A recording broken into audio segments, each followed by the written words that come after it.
तो भाइयों कैसे हो आप लोग? आई होप कि आप लोग बहुत ही अच्छे होंगे। तो भाइयों स्वागत है आपका एक और कंपैरिजन वीडियो में, जहाँ पर आप एक तरफ सीएसके की टीम को देखोगे और एक तरफ एसआरएच की टीम को देखोगे। भाई यार यहाँ पर हम लोग सबसे पहले प्लेयर्स का स्टैट्स देखते हैं, फिर प्लेयर्स को प्लेइंग 11 के हिसाब से उनको कंपेयर करके उनको पॉइंट्स देते चलते हैं। तो भाइयों उससे पहले मैं आप सभी को एक बात बता देना चाहता हूँ। शायद आप लोगों में से बहुत जन को ये पता होगा कि सचिन रविंद्र चोटिल हो चुके हैं। और भाइयों ये जो क्रिटिकल बहुत ही क्रिटिकल मामला है ये। उनका जो बॉल है, ये डायरेक्ट यहाँ पर लगा है भाई। डायरेक्ट यहाँ पर लगा है और भाई साहब उनकी उम्र ही क्या थी अभी भाई। अभी उन्होंने न्यूज़ीलैंड से डेब्यू किया और बंदा क्या ही खतरनाक खेल रहा है। जैसा कि टी सीरीज़ चल रहा था पाकिस्तान वर्सेस न्यूज़ीलैंड, उसी में भाई साहब पता नहीं सचिन रविंद्र को शायद बॉल दिखी नहीं कि क्या पता नहीं, डायरेक्ट आकर उनके आँख में ही लगी। डायरेक्ट उनको बॉल दिखा ही नहीं। वो अटेम्प्ट में भी नहीं गए थे कैच के लिए। हाथ उनका यहाँ था, बॉल दिखा नहीं, अचानक आकर यहाँ पर लग गया भाई। ये क्रिकेट प्रेमियों के लिए भाई बहुत ही खराब न्यूज़ बोल सकते हो यहाँ पर। तो गाइस आई होप कि वो जल्दी ही ठीक हो जाए एंड वो बहुत ही अच्छा कमबैक करेंगे अगर वो ठीक हो जाते हैं तो। बहुत ही अच्छा कमबैक करेंगे भाई। वो बेसिकली इंडिया से ही है खिलाड़ी, ठीक है? न्यूज़ीलैंड से होकर खेलते हैं, आप सभी को पता ही होगा। भाई उसी के साथ शुरुआत करते हैं हम लोग आज के इस कंपैरिज़न को, बातें करेंगे आगे भी। एक तरफ भाइयों आप लोग सीएसके की टीम को देखोगे, हर एक प्लेयर्स को और एक तरफ एसआरएच के प्लेयर्स को, उनको देखोगे। तो भाइयों सीएसके की तरफ से जो ओपन करते हुए दिखेंगे, वो दिखेंगे ऋतुराज गायकवाड और भाइयों एसआरएच की तरफ से आपको ओपन करते हुए दिखेंगे, वो दिखेंगे ट्रेविस हेड। भाइयों ऋतुराज गायकवाड का अगर मैं स्टैट्स का बात करूँ, तो ऋतुराज गायकवाड ने 2380 रन बना दिए हैं अभी तक आईपीएल में। 136 का स्ट्राइक रेट रहता है ऋतुराज गायकवाड का। भाइयों पिछले सीज़न का बात किया जाए ऋतुराज गायकवाड के, तो 741 रन ठोक दिए थे पिछले सीज़न ऋतुराज गायकवाड ने। भाइयों ट्रेविस हेड का अगर स्टैट्स देखकर मैं आपको बताऊँ, तो ट्रेविस हेड ने अभी तक 772 रन आईपीएल में जड़ दिए हैं। 173 का स्ट्राइक रेट रहता है ट्रेविस हेड का। भाइयों 567 रन उन्होंने पिछले सीज़न बनाए थे 2024 के आईपीएल में। अब देखो भाई यार रही बात इन दोनों में से कंपैरिज़न की ना, कौन-सा प्लेयर बेहतर पावर प्ले का इस्तेमाल करके दे सकता है अपने टीम को, तो देखो कहीं न कहीं एडवांटेज जो है वो ट्रेविस हेड के पास है। ट्रेविस हेड के पास भैया वो रिस्ट में पावर देखने को मिल जाता है और भाई साहब मानो पावर प्ले का इस तरीके का इस्तेमाल करते हैं ना वो, शायद ही कोई अभी आईपीएल में कर रहा होगा या फिर नेशनल गेम्स में कर रहा होगा। भाई एक अलग लेवल का बैट्समैन ही है ट्रेविस हेड। और compare to Ruturaj Gaikwad, Travis Head ये बैटल को जीत जाएँगे भाइयों। मेरे को तो लगता है डेफिनिटली भाइयों, आपको क्या लगता है ये चीज़ आप कमेंट करके ज़रूर बता सकते हो। कमेंट सेक्शन जो है वो भाइयों आप ही लोगों के लिए है। कहीं भी अगर डाउट होगा, अगर मैं कहीं न कहीं गलत होऊँगा, तो आप लोग ज़रूर कमेंट करके बताना। भाइयों उसी के साथ नॉन स्ट्राइक पे जो रहेंगे, सीएसके की तरफ से वो रहेंगे डेविन कॉनवे और भाइयों 2 नंबर पे आएँगे अभिषेक शर्मा एसआरएच की तरफ से। भाइयों डेविन कॉनवे का अगर मैं बात करूँ स्टैट्स का, तो 924 रन उन्होंने अभी तक आईपीएल में जड़े हैं। 141 का स्ट्राइक रेट रहता है डेविन कॉनवे का। भाइयों पिछले सीज़न का बात किया जाए डेविन कॉनवे का, तो वो बेसिकली पीछे का इंजरी के कारण, बैक इंजरी के कारण वो 2024 के आईपीएल नहीं खेले थे। बात किया जाए भाइयों अभिषेक शर्मा के स्टैट्स का, तो 1377 रन उन्होंने आईपीएल में जड़े हैं। 155 का स्ट्राइक रेट रहता है अभिषेक शर्मा का। 484 रन पिछले सीज़न बनाए थे अभिषेक शर्मा ने ताबड़तोड़ बल्लेबाज़ी करते हुए। भाइयों देखो एक कॉम्बिनेशन तो है ही बहुत ही खतरनाक एसआरएच की और जहाँ पर आपको ट्रेविस हेड, अभिषेक शर्मा देखने को मिलते हैं। देखो डेविन कॉनवे ऐसा नहीं है कि वो खराब बैट्समैन है और वो पावर प्ले का इस्तेमाल नहीं करते, ऐसा नहीं है। लेकिन कहीं न कहीं जब कॉम्बिनेशन की बात आ जाती है ना ट्रेविस हेड और अभिषेक शर्मा की, तो भाइयों एक अलग लेवल का गेम आप लोगों को देखने को मिल जाता है पावर प्ले में, ठीक है? और अभिषेक शर्मा का जो इंटेंट है, खासकर अभी भी जिस तरीके से वो खेल रहे हैं, इंडिया वर्सेस इंग्लैंड सीरीज़ में भी और साफ-साफ उनका इंटेंट सही नज़र आता है, वो कितना आगे जाने वाला है लड़का, ठीक है? और खास कोच कौन है ये भी देखना पड़ेगा।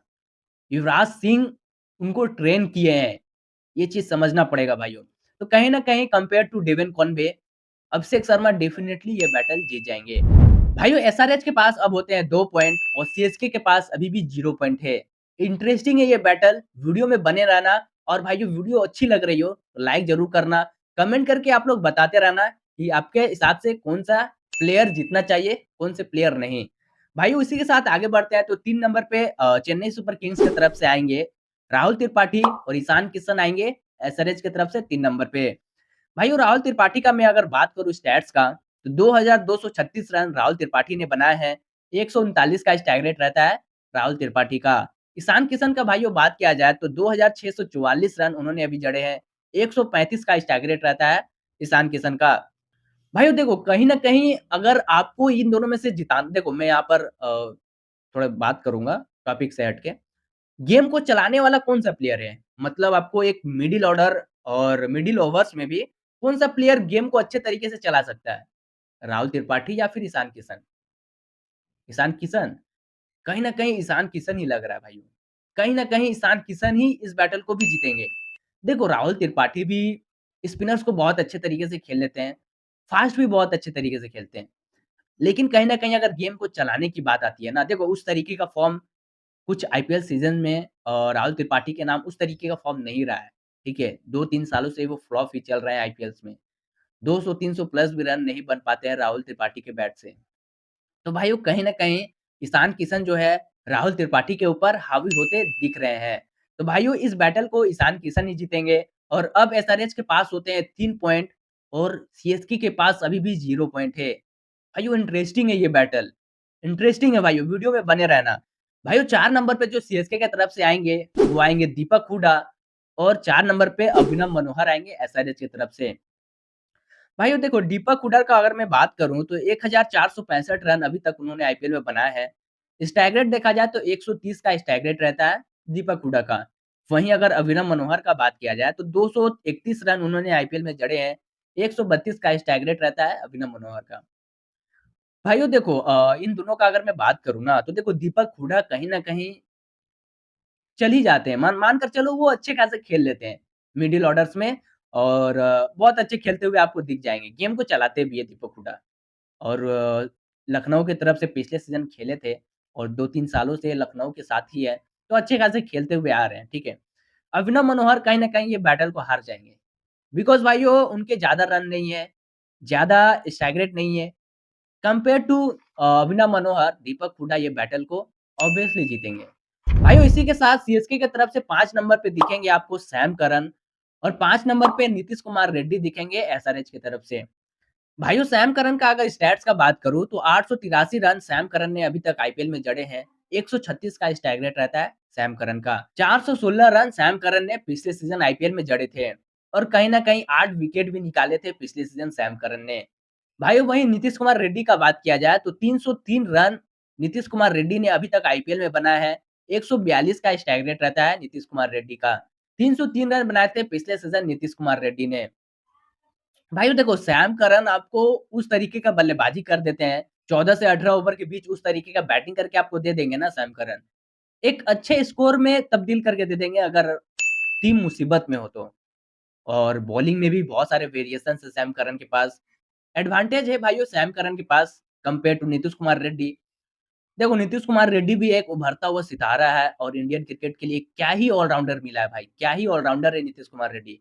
इम्प्रेसिव सीज़न रहा है करीब 2-3 साल जैसा गुज़रा है नीतीश कुमार रेड्डी के लिए ना, शायद ही किसी प्लेयर के लिए गुज़रा होगा उस तरीके का आईपीएल। लेकिन कहीं न कहीं भाइयों एडवांटेज बहुत ज़्यादा है सैम करन के पास इस बैटल में।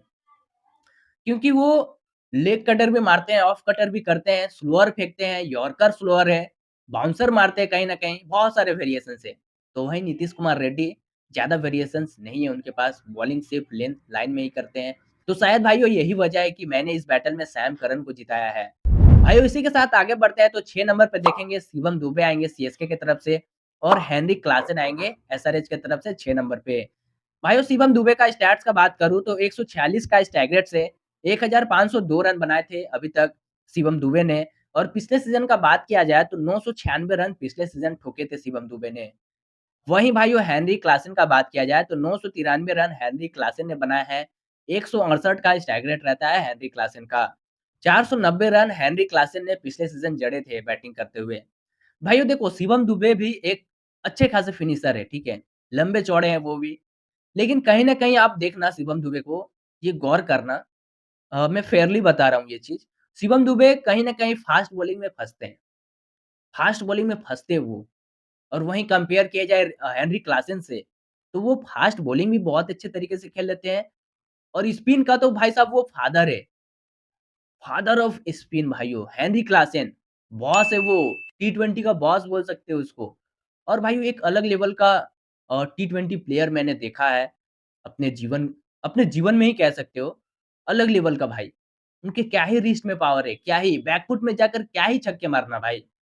शायद मैंने किसी प्लेयर को नहीं देखा है बैकफुट में जाकर आपको लेंथ वाली बॉल को उस तरीके का 6 मारना। उस तरीके के भाई वो डॉट बॉल को 6 पे तब्दील करना। मैंने तो आज तक किसी प्लेयर को नहीं देखा है। देखो शिवम दुबे यॉर्कर में कहीं न कहीं फँसते हो। कंपेयर किया जाए भाइयों इन दोनों का, तो मेरे हिसाब से हेनरी क्लासेन डेफिनिटली ये बैटल को जीतेंगे ही जीतेंगे। भाइयों इसी के साथ आगे बढ़ते हैं तो 7 नंबर पे आएँगे सीएसके की तरफ से रविंद्र जडेजा और राहुल चहर आएँगे एसआरएच की तरफ से 7 नंबर पे। भाई और रविंद्र जडेजा का अगर बात करूँ स्टैट्स का, तो 2959 रन रविंद्र जडेजा ने अभी तक आईपीएल में बनाए हैं। 130 का स्ट्राइक रेट रहता है रविंद्र जडेजा का। 267 रन पिछले सीज़न और प्लस 9 विकेट भी निकाले थे पिछले सीज़न बॉलिंग करते हुए। बहुत ही अच्छा रिकॉर्ड रहा है पिछले सीज़न का। वहीं बात किया जाए भाइयों राहुल चहर का, तो 75 विकेट उन्होंने आईपीएल में चटकाए हैं अभी तक। 7.71 का इकोनॉमी रहता है राहुल चहर का। भाइयों बात किया जाए इन दोनों में से कंपैरिज़न की, तो मेरे को कहीं न कहीं रवींद्र जडेजा ये बैटल को जीतते हुए नज़र आ रहे हैं। देखो उनके पास एडवांटेज क्या है ना कि वो विकेट तो वो आईपीएल में बहुत ही अच्छे लेते हैं। चटकाते ही चटकाते हैं, हर मैच में 2-3 विकेट लेते ही लेते हैं, जैसा कि राहुल चहर भी करते हैं। लेकिन एक बैटिंग का एडवांटेज जो हो जाता है जडेजा के पास, वही भाइयों इस बैटल में जिताते हैं उनको और शायद हर बैटल में उनको जिताते हैं। 8 नंबर पे देखेंगे तो भाइयों धोनी आएँगे और पैट कमिंस आएँगे एसआरएच की तरफ से 8 नंबर पे। भाइयों महेंद्र सिंह धोनी का बात किया जाए तो करीब 5,500 रन उन्होंने आईपीएल में जड़े हैं, 137 का स्ट्राइक रेट से। भाइयों पैट कमिंस का बात करूँ तो 63 विकेट निकाले हैं अभी तक आईपीएल में, 8.74 का इकोनॉमी रहता है पैट कमिंस का। भाइयों देखो धोनी का बात किया जाए ना, एक अलग लेवल का फिनिशर मिल जाता है, ठीक है? भाई वो क्या ही फिनिशिंग करते हैं महेंद्र सिंह धोनी। हाँ, ये मानता हूँ कि ज़्यादातर बॉल उनको खेलने नहीं मिलता है। लेकिन पैट कमिंस से कोई कंपेयर नहीं है भाई, कोई कंपेयर नहीं है किसी भी प्लेयर से। तो ये महेंद्र सिंह धोनी ये बैटल को जीतेंगे। और भाइयों 9 नंबर पे जेम्स ओवर्टन आएँगे सीएसके की तरफ से और हर्षल पटेल आएँगे एसआरएच की तरफ से 9 नंबर पे। भाइयों इनके स्टैट्स का बात किया जाए जेम्स ओवर्टन का तो 112 विकेट उन्होंने टी20s में चटकाए हैं। 9 का इकोनॉमी रहता है जेम्स ओवर्टन का। टी20s का मैंने स्टैट्स इसलिए बताया आपको बिकॉज़ भाइयों उन्होंने एक भी आईपीएल नहीं खेला है, उनका पहला-पहला ही आईपीएल है। इसलिए मैंने टी20s का स्टैट्स बताया आपको जेम्स ओवर्टन का और सेम हियर हर्षल पटेल का भी मैं आपको टी20 का स्टैट्स ही बताऊँगा। हर्षल पटेल ने 244 विकेट अभी तक उन्होंने चटकाए हैं। 8 का इकोनॉमी रहता है हर्षल पटेल का। हर्षल पटेल के पास क्या चीज़ है भाइयों? उनके पास वेरिएशंस है। उनके पास लेग कटर है, ऑफ कटर है, स्लोअर बाउंसर है, स्लोअर यॉर्कर है। भाइयों इन स्विंग है, आउट स्विंग है। हर एक वेरिएशन है भाइयों हर्षल पटेल के पास, हर एक वेरिएशन। और कहीं न कहीं बैटिंग भी कर लेते हैं जैसा कि जेम्स ओवर्टन भी करते हैं। लेकिन कहीं न कहीं इकोनॉमी बहुत ही ज़्यादा है। 9 का लिटरली दिखा रहा है टी20s में। और भाइयों हम लोग लाइव भी देख चुके हैं जेम्स ओवर्टन का बॉलिंग। इंग्लैंड के सीरीज़ में जिस तरीके का कर रहे हैं। कहीं न कहीं अच्छे भी कर रहे हैं, कहीं न कहीं खराब भी कर रहे हैं। लेकिन कंपेयर किया जाए हर्षल पटेल से, तो भाइयों डेफ़िनेटली जेम्स ओवर्टन इस बैटल को हारते हुए दिखेंगे। हर्षल पटेल ये बैटल को जीतेंगे। भाइयों इसी के साथ आगे बढ़ते हैं तो 10 नंबर पे आपको खलील अहमद दिख जाएँगे सीएसके की तरफ से और भाइयों मोहम्मद शमी जो दिखेंगे एसआरएच की तरफ से वो दिखेंगे 10 नंबर पे। भाइयों 74 विकेट अभी तक खलील अहमद में चटकाए हैं और मोहम्मद शमी का बात किया जाए तो 127 विकेट उन्होंने भी चटकाए हैं। 8 का इकोनॉमी रहता है खलील अहमद का, 8 का इकोनॉमी रहता है मोहम्मद शमी का भी। अब देखो भाइयों इन दोनों बॉलर ने ही ना बहुत ही अच्छे काम किए हुए हैं। इंडिया के लिए भी और खासकर आईपीएल में भी बहुत अच्छे प्रदर्शन करते हैं। दोनों ही पावर प्ले में बॉलिंग करते हुए आपको दिख जाएँगे और विकेट्स तो निकालते ही निकालते हैं 2-3। 2-3 विकेट्स आपको पावर प्ले भी निकाल के देने का दमखम रखते हैं ये दोनों बॉलर। तो भाइयों मेरे को कहीं न कहीं स्टैट्स देखते हुए भी और खुद का एक्सपीरियंस अपनाते हुए भी मेरे को लग रहा है कि ये बैटल जो है वो क्लोज़ हो जाएगा। इट्स मीन क्लोज़ तो है ये बैटल, वो इक्वल हो जाएगा। मैं ये बैटल को इक्वल मानता हूँ और इसी के साथ भाइयों आगे बढ़ते हैं तो देखते हैं मुकेश चौधरी आएँगे 11वें नंबर पे सीएसके की तरफ से और जयदेव उनादकट आएँगे 11वें नंबर पे एसआरएच की तरफ से। भाइयों मुकेश चौधरी का बात किया जाए तो 16 विकेट उन्होंने अभी तक आईपीएल में चटकाए हैं। 9.69 का इकोनॉमी रहता है मुकेश चौधरी का।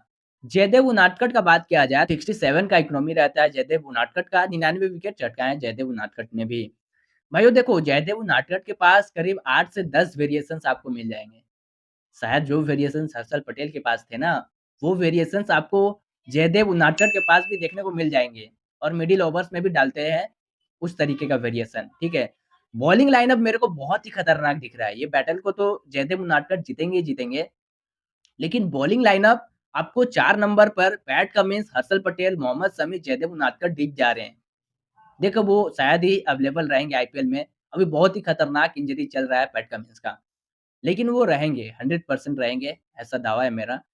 लेकिन बॉलिंग लाइनअप जो दिख रहा है एसआरएच का, वो बहुत ही बेहतरीन और बैटिंग का मैं आपको क्या ही बताऊँ भाई। वहाँ पर Travis head, Abhishek Sharma, Henry Klaasen, Ishan Kishan, Nitish Kumar Reddy और क्या चाहिए भाई बैटिंग में? और किसी टीम को क्या चाहिए? इस बार का टीम बहुत ही एसआरएच का दमदार टीम है भाइयों। भाइयों अब बात करता हूँ मैं आपको टोटल पॉइंट्स का। तो सीएसके के पास टोटल पॉइंट्स होते हैं 4 पॉइंट और एसआरएच के पास टोटल पॉइंट होते हैं 6 पॉइंट।